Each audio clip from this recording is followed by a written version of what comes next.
ইন্নাল্লাহা লা ইয়াকবিদুল ইলমা ইনতিজাআন ইয়ানতাজিউহু মিনান নাস। ইলম আল্লাহ কিভাবে উঠায় নেবেন? নবীজি বলেন, নিশ্চয়ই আল্লাহ তাআলা বান্দার অন্তর থেকে একত্রে ইলম উঠায় নেবেন না। এমনটা হবে না গোটা পৃথিবীর সব মানুষ রাতারাতি কোরআন ভুলে যাবে, এমনটা হবে না পৃথিবীর মুফতি সাহেবরা সব মাসলা মাসাইল ভুলে যাবে, এমনটা হবে না মুহাদ্দিস সাহেবরা হাদিস ভুলে যাবে। তাহলে ইলম আল্লাহ কিভাবে উঠায় নিবে? নবীজি বলেন, ওয়ালাকিন ইয়াকবিদুল ইলমা বিকবদিল উলামা, বরং আলেমদেরকে উঠিয়ে নেওয়ার মাধ্যমে আল্লাহ তাআলা ইলম উঠায় নিয়ে যাবে। কোরআন হাদিস থাকবে, কিন্তু বোঝানোর মতো, আমল করার মতো মুত্তাকি আলেম এই দুনিয়াতে এক সময় একটাও থাকবে। কিন্তু লেখা কোরআন থাকবে, লেখা হাদিস থাকবে। নবীজি সাল্লাল্লাহু আলাইহি ওয়াসাল্লাম আর হাদিসের মধ্যে বলেন, ইউশিকু আন ইয়াতিয়া আলান নাসি জামান লা ইয়াবকা মিনাল ইসলামি ইল্লা ইসমুহু ওয়া লা ইয়াবকা মিনাল কুরআনি ইল্লা রাসমুহু মাসাজিদুহুম আমিরাতুন ওয়া হিয়া খারাবুম মিনাল হুদা। নবীজি বলেন, অচিরেই এমন এক জামানা আসবে, এমন এক সময় আসবে যখন ইসলাম নামে থাকবে, বাস্তবে প্র্যাকটিক্যাল আমলে ইসলাম থাকবে না। আমাদেরকে যদি জিজ্ঞাসা করা হয় আমাদের ধর্মের নাম কি, কন্ত আমাদের দিন কি, জোরে বলেন। আমাদের দিন, আমরা মুসলিম, আমরা মুসলমান ঠিক, তবে ইসলাম নামাই না মুসলমান। আমরা বলি আমাদের দিন ইসলাম, তবে বাস্তবে প্র্যাকটিক্যালে আমলে ইসলাম নাই। আর ইসলাম হলো দিন। দিন মানে কি? শুধু নামাজ, রোজা, হজ, যাকাত। দিন মানে হলো জীবন ব্যবস্থা। জীবন ব্যবস্থা কি? বলে একেবারে জন্ম থেকে নিয়ে মৃত্যু, সংসার থেকে নিয়ে রাষ্ট্র, যত কিছু আছে সব কিছুর সমাধান ইসলামে আছে না নাই? জোরে বলেন, আছে না নাই?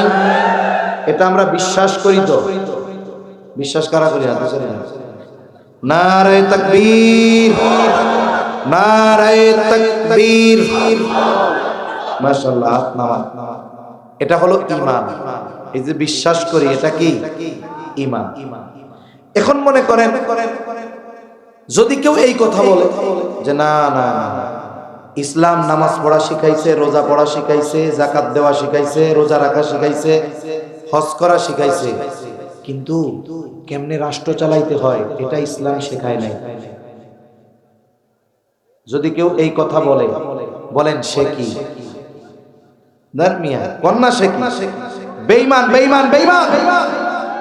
যদি কেউ বলে যে ইসলামে রাষ্ট্র পরিচালনার পদ্ধতি নাই, সে কি? জোরে কোন? বেঈমান, কোন সন্দেহ নেই। বিশ্বাস রাখতে হবে এটা ঈমান, তবে আমরা এটা বাস্তবায়ন করতে পারতেছি না, এটা আমাদের জন্য কষ্টের, এটা আমাদের জন্য পাপের। যে কোনো বিষয়ের ফরজিয়াতকে যদি কেউ অস্বীকার করে সে বেঈমান। যে কোনো বিষয়ের ফরজিয়াতকে সে যদি স্বীকার করে কিন্তু আমলটা করে না, তাহলে সে পাপী, তবে বিশ্বাস করার কারণে সে বেঈমান হবে না। তাহলে যারা দুনিয়াতে বিভিন্ন তন্ত্র মন্ত্র প্রতিষ্ঠা করতে গিয়ে ইসলামকে তুচ্ছ-তাচ্ছিল্য করে, আবার আমাদের কাছে সে টুপি মাথায় দিয়ে ভোট চায়, পাঞ্জাবি গায়ে দিয়ে এসে সমর্থন চায়, কিন্তু তারা ইসলামকে তুচ্ছ-তাচ্ছিল্য করে, ও দাড়ি টুপি পাঞ্জাবি গায়ে যা থায় থাক, ও বেঈমান, কোনো সন্দেহ নেই। এটা মানতে হবে। এজন্য আমরা মানুষদের একটু সতর্ক করতে চাই, কিন্তু করতে গেলে কি কয় জানেন? করতে গেলে কয় হুজুর রাজনৈতিক কথা কয়েন না। আরে বেটা, আমরা তো তোমার ঈমান বাঁচাইতে চাচ্ছি, কমপক্ষে তোমারে দিয়ে আমি এইটুকু বলাইতে চাচ্ছি যে না, ইসলাম পূর্ণাঙ্গ জীবন ব্যবস্থা, ইসলাম রাষ্ট্রনীতি, সমাজনীতি, পৌরনীতি, অর্থনীতি সবকিছুর সমাধান ইসলামে আছে হুজুর। তবে আমরা তো দুনিয়ার গেড়া কলে আছি, বিশ্বাস করি তবে মানতে পারতেছি না। এতটুকুও যদি মেনে নেয়, কমপক্ষে ঈমানটা থাকে, বেঈমান হয় না, ঠিক কিনা বলেন? এখন এই যে ইসলাম ব্যক্তি থেকে নিয়ে রাষ্ট্র, আমরা মানতে পারতেছি না। ইসলামের কিছু বিষয় আছে যেগুলো বাস্তবায়ন করার জন্য ইসলামী হুকুমত দরকার। কিছু বিষয় আছে এটা ব্যক্তির নিজের সাথে সম্পৃক্ত। যেমন চুরি করলে নারী হোক আর পুরুষ হোক হাত কেটে দিতে হবে। কতটুক চুরি করলে সেটা ফিকহি বিষয়, তবে চুরি করলে চোর নারী হোক পুরুষ হোক হাত কেটে দিতে হবে, আদেশ কার? এখন এই ওয়াজ করছে এক হুজুর, কোরআনে আছে এটা, সারিকু সারিকাতু ফাকতাউ আইদিয়াহুমা। এই ওয়াজ শুনা বাড়ি গেছে, রাতের বেলায় শুয়ে আছে, হঠাৎ করে বাড়ি চোর আসছে। চোরের বেচারা কপাল খারাপ, ধরা পড়ে গেছে। একটু আগে তাজা তাজা ওয়াজ শুনে আইছে, চুরি করলে হাত কেটে দিতে হবে, আজকেই পাইছি আমলের সুযোগ। এখন ও চোররে ধইরা চোরের দুই হাত কেটে দিচ্ছে। এখন বলেন তো, পরের দিন প্রশাসন আইসা চোররে ধরবে না যে হাত কাটছে তারে ধরবে? উল্টা চোররে গণসংবর্ধনা দিবে আর চোর ধইরা হাত কাইটাও নিয়ে চলে যাবে। তা এই যে চোর ধরছেন, হাত কাটার দায়িত্ব আপনার নয়। হাত কাটার বাস্তবায়ন আপনাকে করতে বলে নাই ইসলাম, এটা করবে বিচারক। ইসলামী রাষ্ট্রের বিচারকের দায়িত্ব এটা। আপনি চোর ধরছেন কিন্তু হাত আপনি কাটতে পারবেন না, তাহলে চুরি করলে হাত কাটতে হবে, আইন আল্লাহ। এটাকে যদি বাস্তবায়ন করতে হয় তাহলে ইসলামী শাসন ব্যবস্থা দরকার। কিন্তু কিছু বিষয় তো ব্যক্তি আমার নিজের সাথে আছে। যেমন আল্লাহ বলছে অন্যের এটা মাইরা খায়ও না, এতিমের সম্পদ খায়ও না, মিথ্যা কথা বইলো না, জুলুম কইরো না। এই ধরনের ব্যক্তির সাথে সম্পৃক্ত যেই আদেশ নিষেধগুলো আছে, এগুলো করার ক্ষেত্রে যদি আমি আপনি বসে থাকি যে ইসলাম প্রতিষ্ঠা হোক, এরপরে নামাজ কালাম পড়বো না, ইসলাম রাষ্ট্রীয়ভাবে প্রতিষ্ঠা হোক, এরপরে রোজা রাখবো না হুজুর, ইসলাম রাষ্ট্রীয়ভাবে প্রতিষ্ঠা হোক, এরপরে হুজুর সুদ খাওয়া বাদ দিয়ে দিব হুজুর, ইসলাম রাষ্ট্রীয়ভাবে প্রতিষ্ঠা হয়ে যাক হুজুর, এরপরে আর জীবনেও ঘুষ খাবো না, আল্লাহর কসম। এখন বলেন তো, ঘুষ খাওয়া বাদ দিতে, সুদ খাওয়া বাদ দিতে, নামাজ পড়তে, রোজা রাখতে, অন্যর হক না মারতে, ইসলামী শাসন ব্যবস্থা প্রতিষ্ঠা না হলেও ব্যক্তির জন্য এই ধরনের আদেশ নিষেধ মান্য করার সুযোগ আছে না নাই? এগুলো আদেশ কার পক্ষ থেকে? এগুলাই তো আমরা মানি। ব্যক্তি যতটুকু ইসলাম মানতে পারি এইটুকুই তো মানতেছি না। প্রথম কাজ কি? বলে ব্যক্তিগতভাবে যতটুকু মানা সম্ভব মানতে হবে, সাথে সাথে আল্লাহর কাছে দোয়া আর সর্বোচ্চ চেষ্টা প্রচেষ্টা চালাতে হবে। আমি যেমন ইসলাম মানতেছি, আমরা যেন সবাই মিলে রাষ্ট্রীয়ভাবে ইসলামী শাসন ব্যবস্থা প্রতিষ্ঠা করতে পারি। এজন্য ব্যক্তিগত বিষয়গুলো মানার সাথে সাথে রাষ্ট্রীয়ভাবে যেন প্রতিষ্ঠা হয়, এজন্য চেষ্টা আর দোয়া করতে হবে, ঠিক কিনা বলেন? কিন্তু রাষ্ট্রীয়ভাবে এক পাশে রাখলাম, ব্যক্তিগত জীবনেই তো ইসলামের কোনো খবর নাই। এরপরে নবীজি বলেন, ওয়ালা ইয়াবকা মিনাল কুরআনি ইল্লা রাসমুহু। কোরআন শুধু লেখায় থাকবে, বাস্তবে আমলে থাকবে না। কোরআন শুধু তিলাওয়াত করে সওয়াব অর্জনের কিতাব নয়, বলে কোরআন হলো হুদাল লিল মুত্তাকিন। কোরআন হলো মুত্তাকিনদের জন্য পথ প্রদর্শক, মুমিনদের জন্য কোরআন হলো অরিজিনাল সংবিধান। এই কোরআনের আমল এক পাশে রাখেন, তিলাওয়াত এখন নাই। তিলাওয়াত আছে নাই? আগে একটা সময় আমরা দেখছি ছোটবেলায়, আমার এখনো মনে আছে, আগে এক সময় মানুষেরা এশার নামাজের পর পর ঘুমায়া যাইত। তখন কারেন্ট ছিল না, মোবাইল ছিল না, ইন্টারনেট ছিল না, কিন্তু শান্তিময় এক জীবন ছিল। মানুষ ঘুমায়া যাইতো এশার পর, লম্বা রাত, ঘুম ভেঙে যাইতো সুবহে সাদিকের 1-1.5 ঘন্টা আগে। তার মানে সেহরির টাইম শেষ হইতে আরো 1.5 ঘন্টা আছে। মহিলারা উঠে যাইতো রাতের আধারে। ওই সময়ের নারীরা হয়তো অনেকে বোরকা পরতো না, কিন্তু নিজেদেরকে পরপুরুষ থেকে সরায়া রাখতো, পরপুরুষের দৃষ্টি থেকে বেঁচে থাকতো। এবার তারা ওই রাতের আধারে বাড়ির উঠানটা ঝাড়ু দিয়ে দিত। অনেকের বাড়ির সামনে দিয়ে রাস্তা, আমাদের অঞ্চলে বলে বাহির বাড়ি, এগুলাও ঝাড়ু দিয়ে দিত। পুরুষদেরকে সে ডাক দিত, এখনো সুবহে সাদিক হতে আধা ঘন্টা বাকি। ওযু করে বাড়ির বড় বড় মানুষ যারা ছিল এরা তাহাজ্জুদের নামাজে দাঁড়ায়া যাইত, তাহাজ্জুদের নামাজ আদায় করত তারা। ইতিমধ্যে মসজিদের মিনার থেকে ফজরের আযানের আওয়াজ। মহিলারা তো যায় নামাজেই আছে, ওই অবস্থাতে তারা ফজরের নামাজ আদায় করে নিত। আর বাড়ির পুরুষেরা অন্যান্য যারা আছে সবাইকে জাগায়া দিত, উঠো উঠো, চলো চলো, নামাজে চলো। আর আমরা মসজিদের দিকে রওনা হতাম, কোরআন নিয়ে, কায়দা নিয়ে, সিপারা নিয়ে ফজর পড়তাম, আর দীর্ঘ সময় মক্তবে পড়ে এরপরে বাড়ি ফিরতাম। যেহেতু আজানের 40-45 মিনিট পরে নামাজ, মহিলারা এই সময়ের মধ্যে নামাজ, কোরআন তিলাওয়াত, জিকির আজকার, তাসবিহ তাহলিল সব মহিলাদের কমপ্লিট। আর পুরুষরা ফজরের নামাজ পড়ে কিছু মামুলাত, কিছু তাসবিহ তাহলিল পাঠ করে বাড়িতে আসতো। আর মহিলারা চা বিস্কিট নিয়ে, চা মুড়ি নিয়ে, গুড় মুড়ি নিয়ে বসে থাকতো। বাড়ির কর্তা আসছে, হালকা নাস্তা সেরে বাড়ির কর্তা কোরআন শরীফটা নিয়ে বারান্দায় অথবা কাচারি ঘরে তিলাওয়াত শুরু করে দিত। আর মহিলারা বাড়ির কাজ শুরু করে দিত। দেখা যাইত ওই সময়টাতে যদি কোনো ব্যক্তি ফজরের পরে গ্রামের পথে চলতো, প্রত্যেকটা বাড়ি থেকে ফজরের পর গুনগুন কোরআন তিলাওয়াতের আওয়াজ পাওয়া যাইত। তিলাওয়াতের আওয়াজ পাওয়া যাইত, শুদ্ধ হোক বা অশুদ্ধ।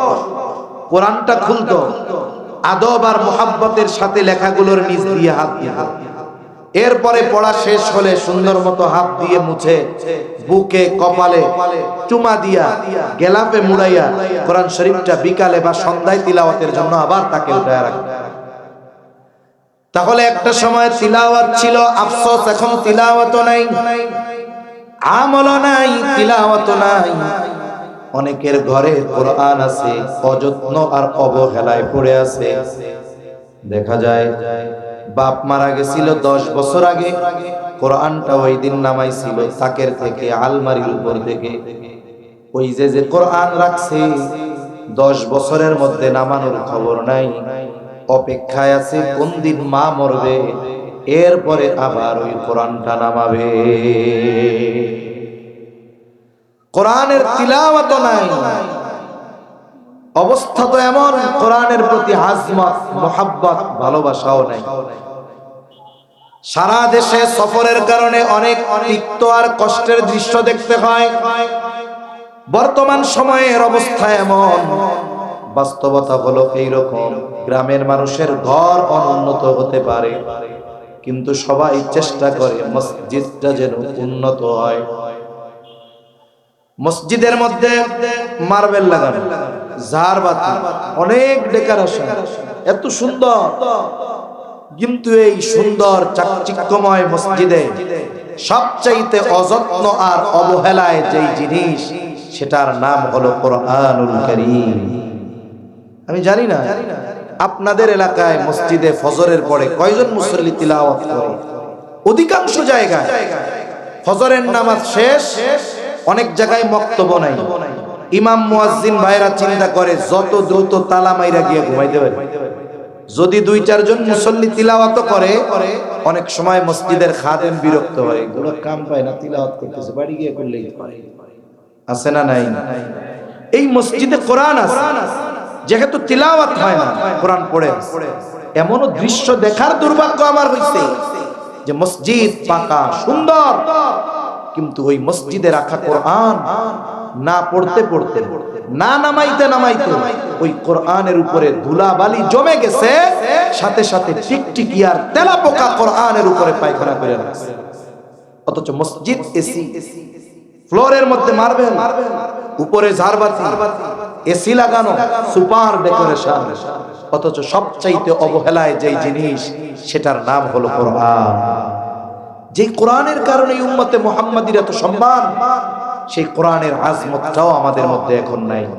এজন্য আমাদের মসজিদে ঘরে যাদের কোরআন আছে সবচাইতে দামি কাপড় কিনে কোরআনের গিলাফ বানাবো ইনশাআল্লাহ। গায়ে যদি 300 টাকা গজের থাকে, বাজার থেকে 500 টাকা গজের কাপড় কিনে কোরআনের গিলাফ বানাবো।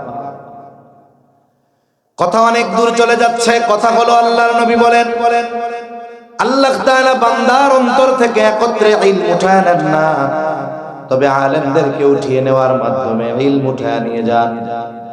সম্প্রতি সময়ে কাছাকাছি অতীতে যেই সমস্ত মুহাক্কিক উলামায়ে কেরাম ইন্তেকাল করেছেন, যেমন শাইখুল ইসলাম আল্লামা শাহ আহমদ শফি রহমাতুল্লাহি আলাইহি, মুফতি আব্দুস সালাম চটগামি রহমাতুল্লাহি আলাইহি, শাইখুল হাদিস আল্লামা আজিজুল হক রহমাতুল্লাহি আলাইহি, শাইখ বালিয়া রহমাতুল্লাহি আলাইহি, এই ধরনের যত মুরব্বীরা দুনিয়া থেকে চলে গেছে, ওনারা চলে যাওয়ার পর ওনারা যেই দায়িত্বে ছিলেন ওই দায়িত্বে আরেকজন বসছে।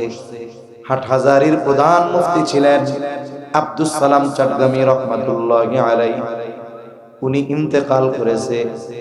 ওনার দায়িত্ব নিয়ে আরেকজন ওনার চেয়ারে বসেছে। কিন্তু বলেন তো, আব্দুস সালাম চটগামি রহমাতুল্লাহি আলাইহির যে ইলম আর তাকওয়া আর যোগ্যতা, এখন যিনি আছেন তিনিও যোগ্যতা সম্পন্ন, কিন্তু এনার ইলম তাকওয়া আর যোগ্যতা আব্দুস সালাম চটগামি রহমাতুল্লাহি আলাইহির সমপরিমাণ হবে নাকি? হবে না। যারা চলে গেছে তাদের অবস্থান এই জায়গায়, যারা আছে তাদের অবস্থান এই জায়গায়। তাইলে এনারা যখন চলে যাবে, এরপরে যারা থাকবে তাদের অবস্থান এই জায়গায়। এভাবে হতে হতে এই সংখ্যাটা শূন্যতে পৌঁছিয়ে যাবে। তখন কোরআন হাদিসের লেখা থাকে, কিন্তু বোঝার মতো, বোঝানোর মতো, এর গভীরতা উপলব্ধি করার মতো, মানুষকে ওই উপলব্ধিটা বোঝানোর মতো মানুষে দুনিয়ায় থাকে। নবীজি এর পরে বলেন, তখন মানুষেরা জাহেলদেরকে ধর্মীয় নেতা হিসাবে গ্রহণ করবে। মানুষেরা ওই জাহেলের কাছে গিয়ে ফতোয়া জিজ্ঞাসা করবে, জাহেল ফতোয়া দিয়ে দিবে। নবীজি বলেন, ফতোয়া প্রদানকারী আর ফতোয়া অনুসরণকারী উভয়ে পথভ্রষ্ট হয়ে যাবে। তাহলে 1 নম্বর কথা, কিয়ামতের আগে আল্লাহ ইলম উঠিয়ে নেবেন। যতক্ষণ না ইলম উঠিয়ে না নেওয়া হবে, কিয়ামত হবে না। তার মানে ইলম যদি দুনিয়ায় থাকে, কিয়ামত আমাদের থেকে দূরে থাকবে। এখন আমাদের করণীয় কি? 1 নাম্বার, উলামায়ে কেরাম যারা আছেন দুনিয়াতে এখন, তাদের নেক হায়াত চেয়ে আল্লাহর কাছে দোয়া করা। 2 নাম্বার, ইলমের চর্চা হয় কোথায়? বলে মাদ্রাসায়। এই মাদ্রাসাগুলোর প্রতি আমাদের যত্নবান হওয়া দরকার। এই যে মাদ্রাসাতুল আকসা যেই ভাইয়েরা প্রতিষ্ঠা করেছেন, ওনাদেরকে আল্লাহ তাআলা জাগতিক অনেক সম্পদ দিয়েছে। ওনারা যদি চাইতেন আরাম আয়েশ ভোগ বিলাসে দুনিয়ার হায়াত কাটিয়ে দিতে পারতেন। এত সুন্দর এক দিনই প্রতিষ্ঠান হচ্ছে, এই প্রতিষ্ঠানগুলোয় কি হবে? ছোট ছোট বাচ্চারা ভর্তি হবে, তারা কোরআন শিখবে, হাদিস শিখবে, ইলম শিখবে। আজকের এই ছোট বাচ্চা এক সময় বড় হয়ে হাটহাজারী যাবে, নানুপুর যাবে, ফরিদাবাদ যাবে, যাত্রাবাড়ি যাবে, পটিয়া যাবে, মেখল যাবে। এই ছোট বাচ্চারা একদিন ওই সমস্ত দ্বীনি প্রতিষ্ঠানে যাবে, যুগ শ্রেষ্ঠ মুহাক্কিক বুজুর্গদের সোহবতে থেকে ইলমের হেফাজতকারী হবে। এজন্য মাদ্রাসা যতদিন থাকবে, কিয়ামত আমাদের থেকে দূরে থাকবে। কেন?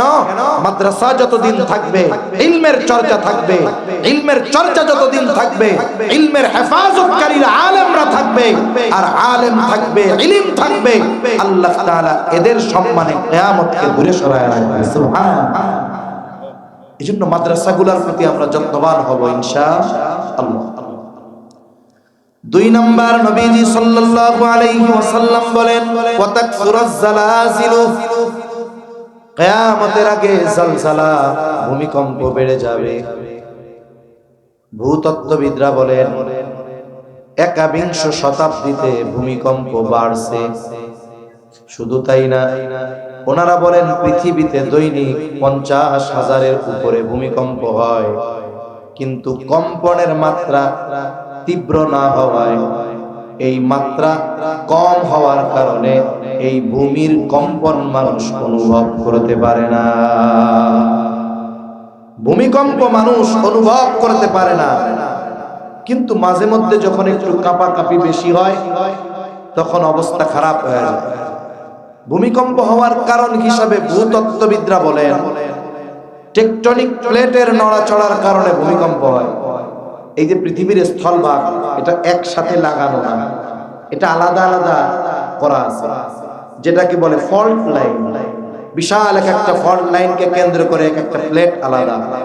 যেমন আমরা আছি ইন্ডিয়ান প্লেটে, আমাদের পাশে ইউরেশিয়া প্লেট, আর এক পাশে বার্মা প্লেট। তা এই জমিন একটা অংশ আর একটা অংশের সাথে হালকা হালকা ধাক্কা লাগে, ঘষাঘষি লাগে, একটা একটারে চাপ দেয়। চাপ দেওয়ার ফলে কি হয় জানেন? এই চাপের কারণে পাহাড়ের উচ্চতা বাড়ে, প্রতি বছর কিছু কিছু বাড়ে। এই চাপের মাত্রা মৃদু, কিন্তু এর ক্ষতি বড় ভয়াবহ। যখন চাপের মাত্রাটা বেশি হয়, ধাক্কার মাত্রা বেশি হয়, ঘর্ষণের মাত্রা বেশি হয়, তখন ওই যে ঢাকা শহরে ভূমিকম্প যেদিন হয়েছিল, বেশি 5.7 মাত্রার, আমরা ছিলাম ঢাকায়। কি পরিস্থিতি! মুহূর্তের ভিতরে মানুষের আর্তনাদ, সব রাস্তায় নেমে গেছে। বিল্ডিংটা এরকম তাকায় দেখতেছি, ভাবতেছি এই বুঝি মাথার উপরে ছাদ ভেঙে পড়ে।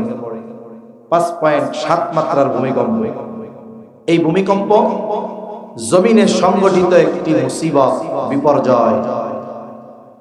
এমন এক বিপর্যয়, অনেক সময় কিছু বিপর্যয়ের খবর আগের থেকে দেওয়া যায়, কিন্তু ভূমিকম্প এমন এক বিপর্যয়, এর কোনো পূর্বাভাস দেওয়ার কোনো সুযোগ পাওয়া যায় না। মনে করেন যদি এমন হয় ঘূর্ণিঝড় হবে, আবহাওয়াবিদরা অনেক সময় কি খবর দেয় যে ঘূর্ণিঝড়টি বঙ্গোপসাগরের উপকূল থেকে 1000 কিলোমিটার দক্ষিণে আছে, 1000 কিলোমিটার দক্ষিণে আছে এখন। তা আগামীকাল সকাল নাগাদ এই ভূমিকম্প উপকূলে আঘাত হানতে পারে।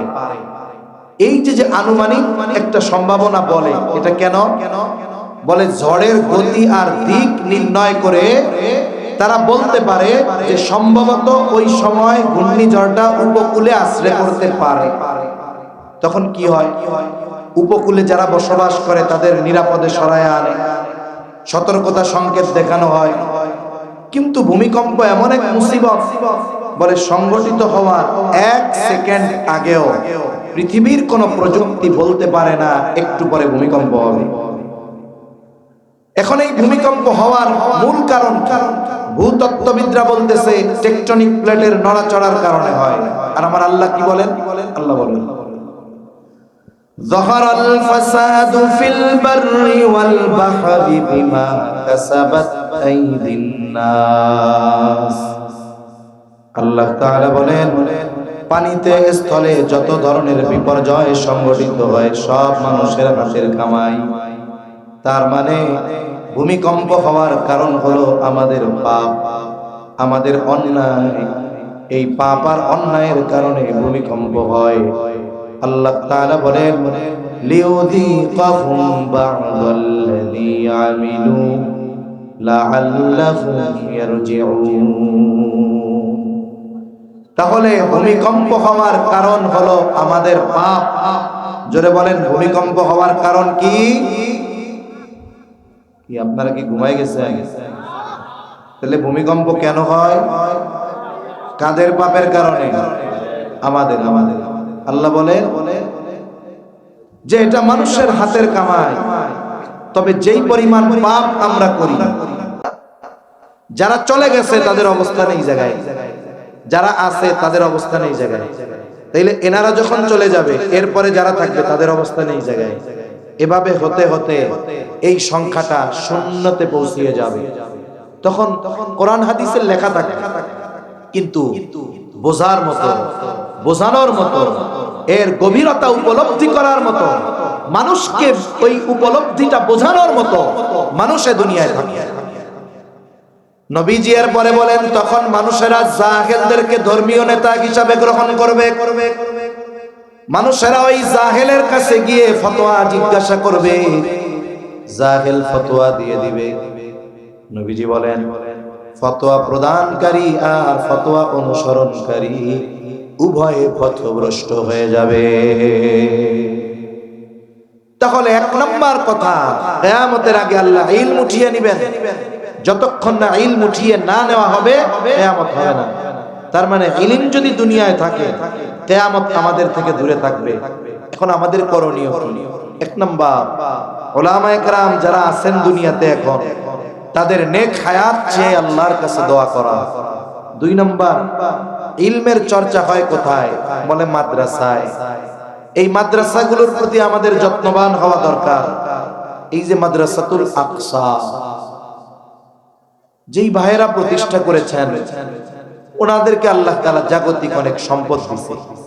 ওনারা যদি চাইতেন আরাম আয়েশ ভোগ বিলাসে দুনিয়ার হায়াত কাটিয়ে দিতে পারতেন। এত সুন্দর এক দিনই প্রতিষ্ঠান হচ্ছে, এই প্রতিষ্ঠানগুলোয় কি হবে? ছোট ছোট বাচ্চারা ভর্তি হবে, তারা কোরআন শিখবে, হাদিস শিখবে, ইলম শিখবে।